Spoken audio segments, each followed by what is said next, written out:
Hello. In this talk, I will be briefly summarizing our work, Dway, which is a unique design point in the DRAM reliability design space. In the real world, growing DRAM error rates are a constant cause of concern, as seen in these numerous press reports. Several field studies have characterized these errors and observed the increasing variety and granularity of DRAM errors.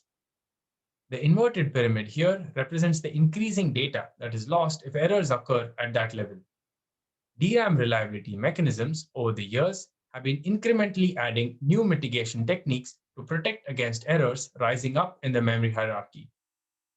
Starting with SecDet ECC and row column sparing to detect and correct cell and array level errors, to chip kill ECC to handle DRAM chip level errors, all the way to IBM RAM and Intel memory mirroring techniques to handle channel level failures. All these error mitigation techniques are gradually adding performance overheads because they introduce additional checks in the critical path. Dway brings the insight that having full replicas and not just the ECC code, and secondly, keeping these replicas as far apart and disjoint as possible allows tolerating errors arising from anywhere in the memory path. Now let's see this in an example. In a conventional multi-socket system, each socket has a DRAM memory array co-located with it, and the sockets are connected by a point-to-point cache coherent link. In our example, socket 1's memory array holds cache lines X, Y, Z, and socket 2's memory array holds cache lines A, B, and C. Dway replicates data present in each socket's array into another socket's memory array. Applying Dway replication to our example, we see that socket 1 and 2 now hold all cache lines in the system in their respective local memory arrays. For detection, Dway can use any of the existing detection mechanisms like ECC, CRC, parity, or employ even stronger detection-only codes. It can also use any diagnostic capabilities like temperature sensors to mark failed components and simply rely on the replica for correction. Thus, Dway can robustly handle a wide variety of errors arising from faults in any of the DRAM components, starting from cells all the way to even memory controllers. The second insight that Dway brings is to use the presence of this replica as an opportunity to improve performance. Let's see this in action in our running example.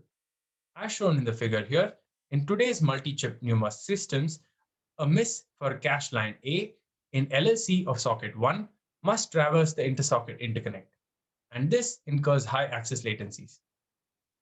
However, in the Dway's coherent replication technique, the request for cache line A is routed to the nearest replica. In this case, the request for cache line A is routed to socket 1's local memory replicas. But Dway must also ensure safe access to the replica DRAM data.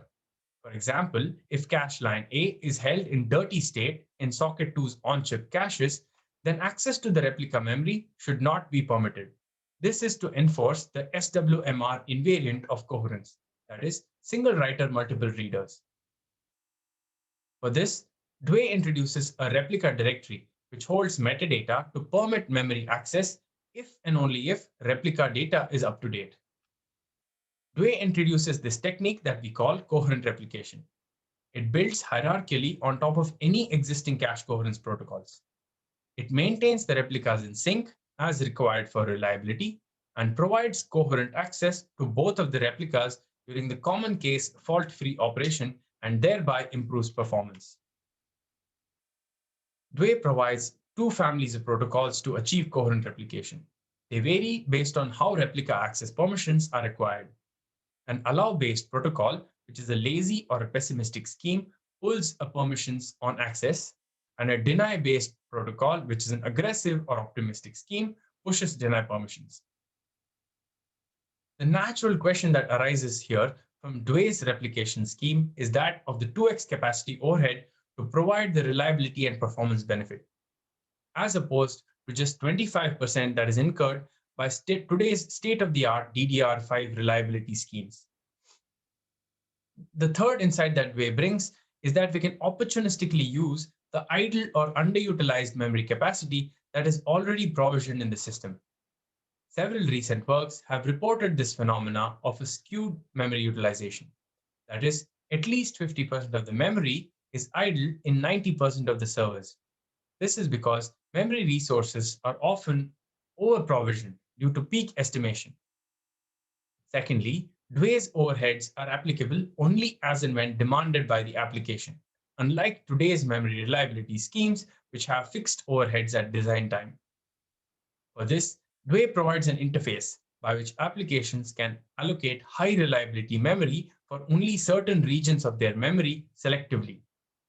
Dewey provides this interface using a hardware-software co-design approach, with the operating system working hand in hand with the hardware to enable or disable replication when desired. Thus, Dewey provides a flexible trade-off between capacity and reliability.